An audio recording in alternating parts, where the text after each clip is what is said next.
Seja bem-vindo ao RTV Notícias. O Governo vai apoiar a paragem temporária da pesca da sardinha até 30 de novembro. Cada pescador receberá 20 euros por dia, enquanto os mestres terão direito a 24. A portaria saiu ontem, um dia antes da reunião, marcada para hoje, entre as organizações de pesca, a Direção-Geral e a Secretaria de Estado das Pescas de mau tom. Dizem os pescadores que querem ainda saber do que vão viver sem cota para pescar e sem apoios depois de 30 de novembro. Há 130 barcos e 2.500 pescadores a viver da sardinha. No ano passado, a pesca da sardinha esteve parada entre 19 de setembro e 1 de março. A paragem forçada por limite da cota entre setembro e dezembro, o Governo colou o defeso entre janeiro e março. O resultado? Mais de 6 meses em casa. Este ano, com o fim da cota, em Peniche e na Nazaré, que esgotaram a sua parte e estão proibidos de pescar desde sábado, o Governo já abriu a possibilidade de paragem. A partir de hoje, os barcos com pelo menos 45 dias de atividade e um volume de sardinha não inferior a 7,5% do total do pescado podem candidatar-se aos apoios à paragem por um período mínimo de 30 e máximo de 90 dias seguidos, que nunca poderá ultrapassar o dia 30 de novembro. Hoje tenho comigo Albino Almeida. Albino Almeida, muito boa tarde. Obrigado desde já pela sua presença. Abrimos este comentário com as expectativas para as eleições legislativas. Bom, o terreno diz o seguinte: muitas das pessoas que votaram na atual coligação, quer seja num partido, quer noutro, em várias áreas têm dito que não voltarão a votar. O que também não dizem é onde é que vão votar e se vão votar. É este o quadro que eu constato no terreno. Como sabe, nós vivemos aqui na área metropolitana do Porto, e isto é uma matéria que tenho apreciado até, por exemplo, junto de pessoas que são donos de restauração. É muito comum nesta altura do ano circularmos nestas áreas e, portanto, aquilo que me apercebo é que as pessoas não irão votar na coligação, mesmo os que votaram, portanto, os que votaram individualmente em cada um dos partidos que a compõem. Mas a verdade é que nesta altura também ainda não definiram qual será o seu sentido de voto.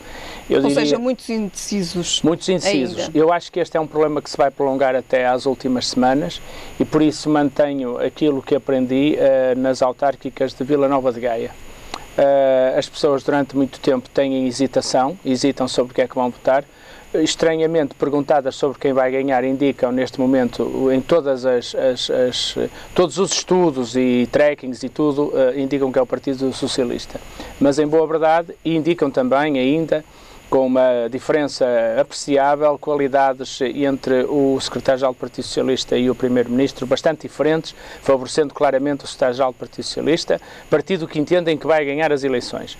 No entanto, quando se fala com as pessoas, mas já decidiu onde é que vai votar, aí as pessoas têm dúvidas e, portanto, eu acho que a campanha vai servir fundamentalmente para responder a uma pergunta que é: estamos ou não com vontade de mudar, com uma mudança que é uma mudança tranquila, pensada, estudada, tem 2 cenários e, portanto, eu acho que a tarefa maior que incumbe daqui para a frente ao Partido Socialista, eu diria mesmo a partir do dia 21, que é quando a campanha oficialmente começa, vai ter que ser dizer às pessoas, ok, se não votarem, que é no fundo o que a maioria quer, a maioria neste momento, como já toda a gente percebeu, através dos 2 líderes e através de 3 líderes, porque na realidade, seja o Primeiro-Ministro, seja Paulo Porta, seja Marco António Costa, o que procuram fazer é destruir à nascença qualquer iniciativa do Partido Socialista, nem que seja fazendo fé de Iber.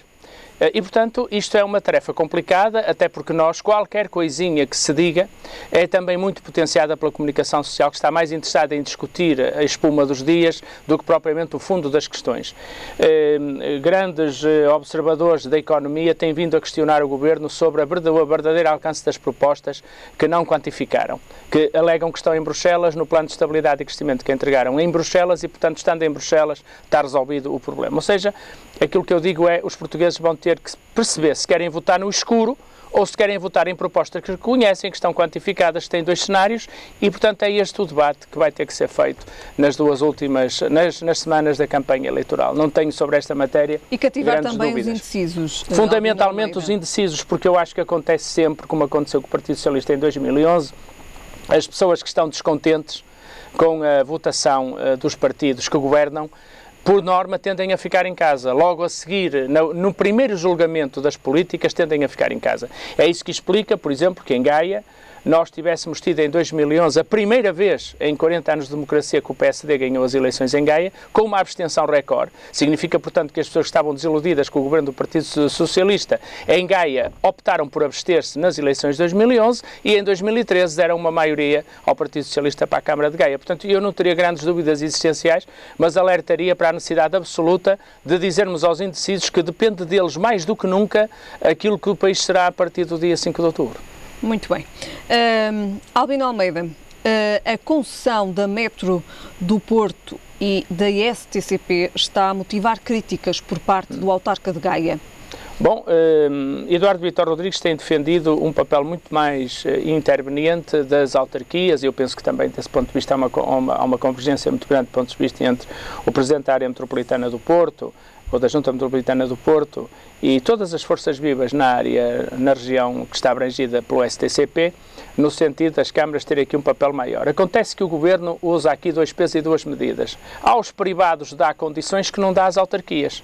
Sabendo nós que as atuais leis que regem as autarquias, o regime financeiro das autarquias são muito apertadas, precisávamos que o Governo olhasse para isso com tempo e com atenção para não fazer asneiras. O que acontece é que o Governo tem uma agenda que é que nós sabemos, portanto, privatizar tudo, e, portanto, vai de novo fazer um processo atabalhoado, é isso que Eduardo Vitor Rodrigues vem chamar a atenção, um processo que depois poderá ser muito difícil de reverter e com prejuízos óbvios e evidentes desde já para os mesmos, que são os utentes dos serviços públicos. Por exemplo, eu não percebo como é que se falava em torniquetes para um privado que ia tomar conta do metro e o sistema público, o STCP, nunca colocou torniquetes para garantir menos evasão na bilhética. Não percebo. Quer dizer, eu não sei porque é que o Estado, quando gera as coisas, gera com uma lógica perdulária comparado com aquilo que depois negocia com os privados. Não aprende nada quando negocia. Quem negocia isto não aprende nada, ou há de facto aqui uma agenda de favorecimento de interesses privados. É disto que estamos a falar e por isso Eduardo Vitor Rodrigues muito bem chama a atenção para que isto está a ser feito em cima do joelho, à margem de toda a gente, em pleno agosto. Estas coisas também são feitas assim para não dar muitos problemas e portanto, era bom que discutíssemos tudo isto e que haja condições de impedir este negócio. Eduardo Vitor Rodrigues critica de facto o Governo por esta tomada de decisão de entregar então o Metro do Porto e a STCP. Repare que há um incumprimento. Isto acontece na sequência de um incumprimento com o concessionário que estava pré-definido, não é? Por isso, que já não vai. Entrar, por isso, exatamente. E que seria esse concessionário então que falaria se foi escolhido, percebe-se menos bem como é que com pressa se vai escolher aquele que teoricamente, digo eu, não é? Face aos concursos públicos, será escolhido aquele que estaria em segundo lugar. Nós nem isto sabemos, não sabemos qual é o critério. Tudo isto é opaco, mas visa fundamentalmente a agenda que o Governo quer cumprir e quer privatizar tudo. Ou seja, neste caso, o Eduardo Vitor Rodrigues defenderia que a Metro do Porto e a STCP deveria ser entregue às autarquias da área metropolitana do Porto? Nas mesmas condições em que é dada aos privados. Isto é, nós sabemos que existe uma compensação prevista contratualmente para aquilo que é, como por exemplo tem a Fertagos em Lisboa, que é o serviço público, porque se as empresas tiverem que praticar um preço abaixo do custo, alguém tem que financiar esta questão social e, portanto, não se vê como é que possa ser feito, possa ser dado a privados e não possa ser dado às autarquias. Este é um governo que olha para as autarquias de forma errada e, portanto, desde o início, de uma forma errada, impondo-lhes as coisas, desconfiando das autarquias, sem ter a coragem de olhar com olhos de ver para esta realidade. E, portanto, é mais uma consequência de uma política que aposta em diminuir o Estado, para além de um fortíssimo centralismo, a que Mira Amaral chama com alguma ironia que estamos perante um Estado centralista de fachada liberal. Esta concessão terá que ficar a concretizar-se, terá que ficar firmada antes das eleições legislativas? Eu acho que não devia. O Governo, nesta altura, a cerca de um mês, mais ou menos, das eleições, devia já colocar-se em gestão, porque problemas desta dimensão, do meu ponto de vista, não deviam poder avançar, ainda para mais têm a ver têm poderes públicos no meio, que são as autarquias, que estão contra o modelo, que estão contra a forma de fazer e que são poderes com a mesma legitimidade e mais refrescada que a do próprio Governo. Muito bem. Albino Almeida, falamos agora de educação, falamos agora do Governo que autoriza a 274 escolas a contratação de professores. Bom, a medida é anunciada como sendo um prémio às escolas que estão... Com créditos? Sim, com créditos. Créditos, para quem está lá em casa, é a possibilidade, são dadas umas X horas em função do volume de horas que é atribuído à escola, que a escola precisa pelos alunos que tem. É feita uma percentagem, uma fórmula, aliás, muito complicada, que vários blogs de professores, nomeadamente do meu amigo Arlindo Ferreira, o Arlindowski, têm vindo a denunciar, uma fórmula completamente esquisita, anonocrato, diga-se de passagem, e que de facto permite que as escolas possam ter mais horários. Agora, a questão que se coloca é esta, não é? Já Joaquim Azevedo chamou a atenção para isto, eu cito Joaquim Azevedo porque é uma figura do PSD, a quem aliás foi entregue o estudo sobre a natalidade e que já viu o estudo completamente subvertido pela ideia de que os pais vão pagar a extensão do pré-escolar, portanto é tudo ao contrário. O PSD manda estudar, olha para os estudos, faz o contrário, porque a agenda não é aquela e sempre que os estudos não apontam para a agenda faz ao contrário. E aqui também. Aqui o que o Governo está a tentar fazer, ou está a fazer, em concreto, é as escolas que conseguem atingir determinados resultados no combate ao abandono e ao excesso escolar, o que eu acho bem que sejam premiadas, mas quando são dados créditos a estas e muitas vezes as outras escolas não atingem justamente por falta de recursos, alguma coisa está mal. Ou seja, estamos a fazer aqui aquilo que é também a agenda do Governo, que é a meritocracia, que aqui funciona ao contrário, quer dizer, as escolas que muitas vezes precisavam de apoios para sair daquele resultado são as que são castigadas não tendo créditos. E, portanto, como imaginará, se nós, em qualquer circunstância da vida, penalizarmos aqueles que, esforçando-se, não conseguem chegar por falta de meios e damos esses meios aos outros, há uma discrepância que tem uma agenda, que é a agenda que o Governo quer, que é chamada meritocracia, que muitas vezes dá nisto, não é? Aliás, a meritocracia é como a liberdade de escolha. Estamos perante isso na educação, ou seja, estas escolas que vão ser apoiadas vão começar a dar um sinal às populações de que têm apoios, são melhores e, portanto, provavelmente as outras vão ficar isoladas. E, ao ficar isoladas, vão escolher alunos. Quer dizer, as escolas que têm mais apoios vão ser mais procuradas pelos alunos, porque leem que as escolas são melhores, e depois os alunos que estas não quiserem são os que vão ficar nas outras que não são apoiadas. E isto, de facto, está desmontado até por um norte-americano que diz a liberdade de escolha é a maior falácia do liberalismo dos nossos tempos. Porquê? Porque a sua liberdade de escolha termina na sua carteira. Você tem 30 mil produtos no supermercado, olhamos para a prateleira daqueles cujo dinheiro que a gente tem no bolso permite comprar. Portanto, a liberdade de escolha é uma falácia, é popular, é populismo, mas de facto, em bom rigor, o que traduz é escolas a duas velocidades, uma sociedade a duas velocidades, sempre com a história de que o mérito tem que ser premiado. São 274 escolas que vão poder então aqui fazer uma contratação de professores. Exatamente. As restantes não o poderão fazer. Exato. E ver-se-ão abraços com... Já, aliás, o ano passado, Joaquim Azevedo, que eu já aqui citei, vinha chamar a atenção que acabaram por ser premiadas as escolas onde já existem condições, alunos e famílias, que são por si próprias condições mais importantes para os objetivos da educação, da redução do abandono e do mau aproveitamento. E, portanto, se continuarmos a dar condições aos que já têm condições, vamos acentuar esta diferença. Vamos acentuar aqui as diferenças entre as escolas. As diferenças entre as escolas, um pouco por todo o país. Como e com é que fica a educação dos alunos? Bom, não vai ser a mesma coisa. E o bom aproveitamento também. Pois, esse é que é o problema, porque provavelmente não vai ser a mesma coisa nascer na freguesia A e na freguesia B. E os pais são inteligentes e fazem leituras inteligentes do sistema, não é? Portanto, aquilo que induz é as escolas que neste momento estão a receber estes prémios vão, muito legitimamente, dizer ok, nós fomos premiadas porque conseguimos fazer esse trabalho. A teoria da direita é de que as pessoas copiam para fazer igual. Isto não é verdade. Porque os contextos são muito diferentes. Quando nós temos pessoas de um escalão social muito baixo, nós temos problemas. Aliás, este governo, no início, quando quis avaliar os alunos, juntou-lhe a componente socioeconómica das famílias. E quando colocou a componente socioeconómica das famílias, verificou que há mesmo dificuldades. O Banco de Portugal, ano passado, na primavera, publicava que os alunos que mais repetem e têm sucesso escolar são aqueles cujas famílias têm poucos livros em casa. Portanto, é o que eu digo, como Joaquim Azevedo fez um estudo sobre a natalidade e agora os pais vão pagar a extensão de pré-escolar. Este é um governo que põe o loureiro de um lado, mas o vinho vende-se do outro. Muito bem. Albino Almeida, terminamos então o nosso comentário de hoje com a educação. Voltamos a ver-nos na próxima semana. Boa semana. Muito obrigado para si também. O Ministério da Educação atribuiu créditos horários adicionais a 274 escolas com base em critérios pedagógicos que avaliam o sucesso escolar e o combate ao abandono. O comunicado de imprensa divulgado pelo Ministério, liderado por Nuno Crato, refere que estes créditos têm vindo a ser atribuídos desde 2012, com vista à melhoria dos resultados letivos. Têm por base critérios de eficácia educativa, como a aferição dos resultados internos com os externos, assim como a redução da percentagem de alunos em abandono ou o risco de abandono escolar. Os créditos horários atribuídos a cada estabelecimento ou agrupamento são comunicados antes do final de agosto, com o objetivo de permitir às escolas que peçam a contratação adicional de professores, caso o corpo docente seja considerado insuficiente para assegurar as horas a mais atribuídas.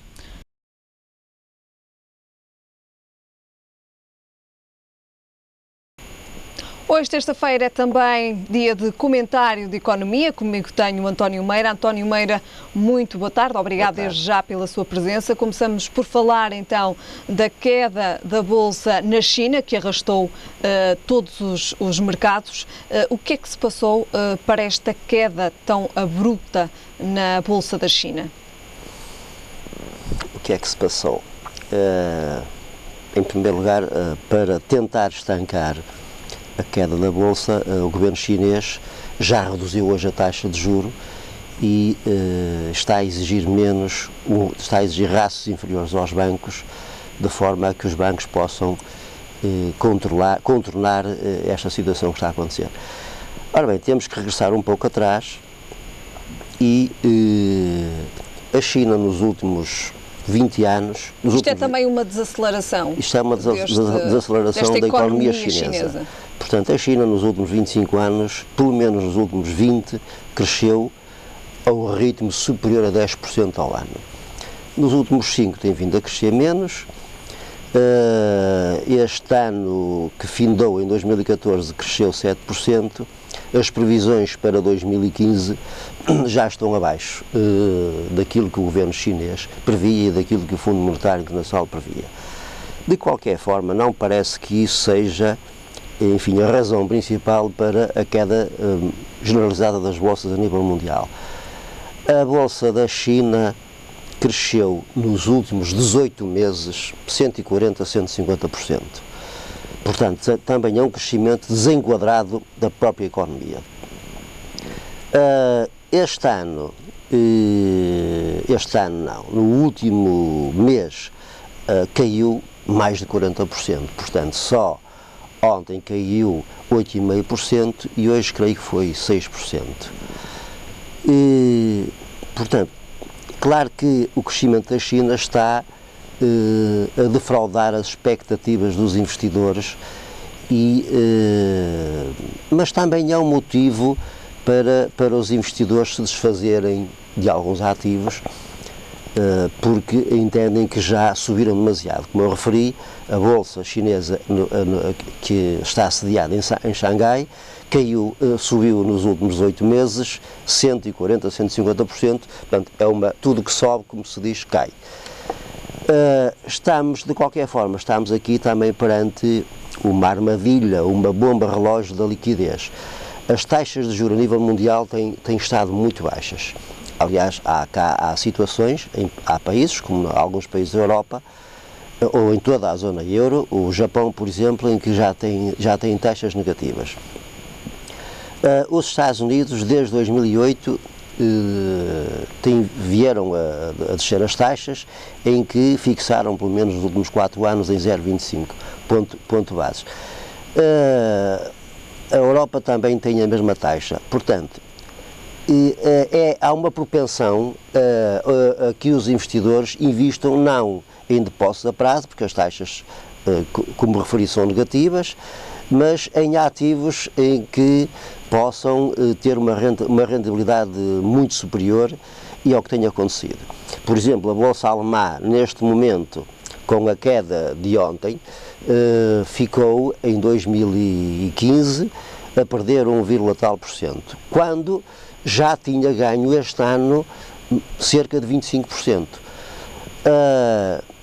Mas isto é próprio dos mercados. Portanto... António Meira, quais é que são os riscos deste, que poderemos chamar crash na bolsa chinesa? É assim, eu não considero um crash na bolsa chinesa, porque se ela subiu 140% e se corrigiu 40% ou 50%, é uma situação perfeitamente normal. Eu vejo mais uma bolha na economia chinesa, que poderá... Mas tem riscos também para a economia mundial? Tem riscos para a economia mundial, porque a China representa 16% na economia mundial. Só para nos situarmos, Portugal não tem quase expressão nenhuma na economia mundial, os Estados Unidos representam 27%, a China representa 16%, a seguir temos o Japão, a Alemanha e depois temos aqueles países que andam sempre ali a mudar, como a França, a Inglaterra, a Austrália, Canadá, Rússia, Índia também, Brasil também, que todos os anos podem oscilar posições ou para cima ou para baixo. Por exemplo, Portugal em 2014 esteve no lugar 48 da economia mundial. Portanto, nós temos vindo a perder posições todos os anos.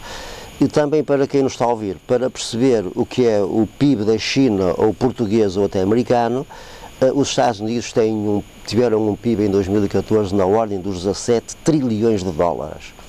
A China 10 trilhões e Portugal 210 mil milhões de dólares.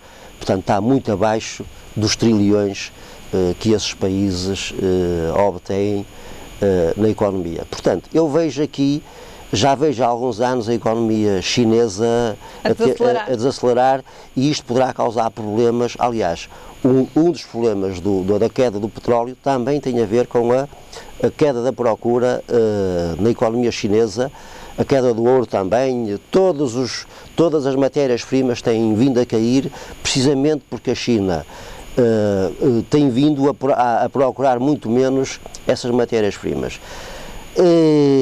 O Governo também tomou uma decisão, creio que a semana passada, que foi desvalorizar a moeda, que é o Yuan. Essa desvalorização é uma resposta à queda das exportações chinesas para o mundo inteiro. Ora, se um país vale 16% da economia mundial, qualquer problema, quer financeiro, quer económico que se passe no país, afeta todo mundo, quer queiramos, quer não. Só outro exemplo, fora da Europa, a China representa 10% da economia alemã e, portanto, como referi, qualquer situação prejudicará sempre as economias ocidentais, neste caso as europeias. Ora, se a Alemanha, que é a locomotiva económica da Europa, não exporta para a China, Portugal exportará menos para a Alemanha também, portanto, irá afetar, no fundo, esta situação da Bolsa da China está a ser olhada com digamos assim, alguma moderação? É assim, isto é uma preocupação para o mundo inteiro, mas mais para o governo chinês, porque o governo chinês não está a conseguir controlar essa situação. Os mercados, todo o mercado, aquilo que se chama a mão oculta que existe no mundo, é muito mais forte do que qualquer governo e, portanto, o governo chinês não está a conseguir controlar a situação. Isto pode ser o princípio. Claro que já assistimos, o mundo já assistiu a pelo menos a 2 ou 3 crashes muito graves, que foi o de 1929 nos Estados Unidos e foi em 1987 que provocou também uma desaceleração mundial da economia. E depois tivemos em 2008 com a queda do banco americano, do Lehman Brothers. Esta foi mais financeira, afetou mais o setor financeiro, porque quando existem crises em que afeta a parte económica dos países, mas não afeta o setor financeiro acaba por puxar pela economia. Nós, neste momento, estamos a assistir às duas situações, quer à economia real, quer ao setor financeiro. E, portanto, é provável que eu não acredito que a China venha a crescer acima de 2 dígitos nos próximos anos, na próxima década. Portanto, o crescimento chinês, na minha opinião, acabou de ter aqueles crescimentos que levaram a China à segunda economia mundial e, descontando a inflação, a China estará a crescer tanto como a Alemanha, como os Estados Unidos, enquanto que as expectativas do mundo e dos próprios investidores era de que a China iria conseguir dar a volta a todo este processo, mas de facto não conseguiu, e o resultado é a queda das matérias-primas, é a queda das bolsas, é o pânico. Admito que existiu algum pânico a semana passada e ontem. Hoje a Europa já está...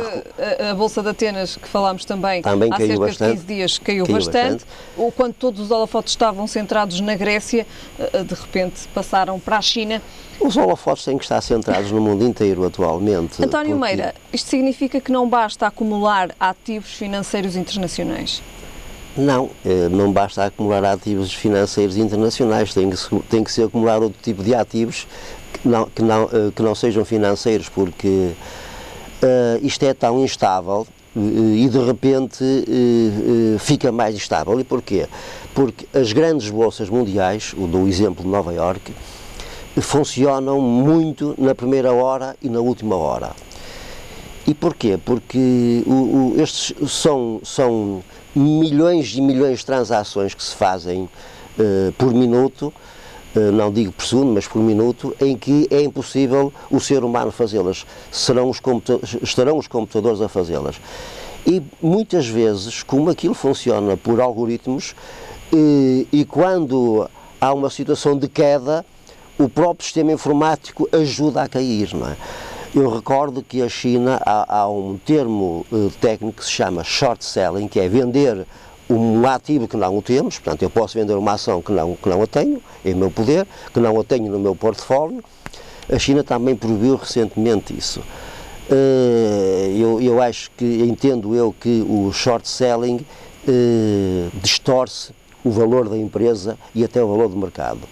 Porque eu se vender ações do Milénio, aliás, tivemos casos em Portugal, do Milénio e até do próprio Banco Espírito Santo, em que muitas vezes as ações caem demasiado porque existe esse short selling. No caso português, a CMBM proibiu temporariamente e esporadicamente essas vendas quando assistimos ao caso do BES. A China também proibiu isso, e quando os governos também tomam essas decisões, o mercado não olha muito bem para isso. Quando os governos intervêm demasiado numa economia, claro que a China é um caso diferente. Portanto, a China só tem um partido único, portanto não há eleições.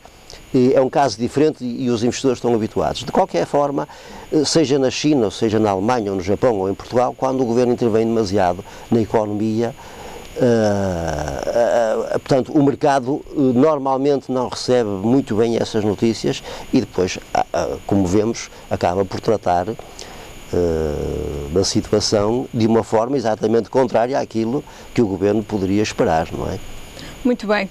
António Meira, terminamos então o comentário hoje a falar então da Bolsa Chinesa. Voltamos a ver-nos na próxima terça-feira. Boa semana. Boa semana.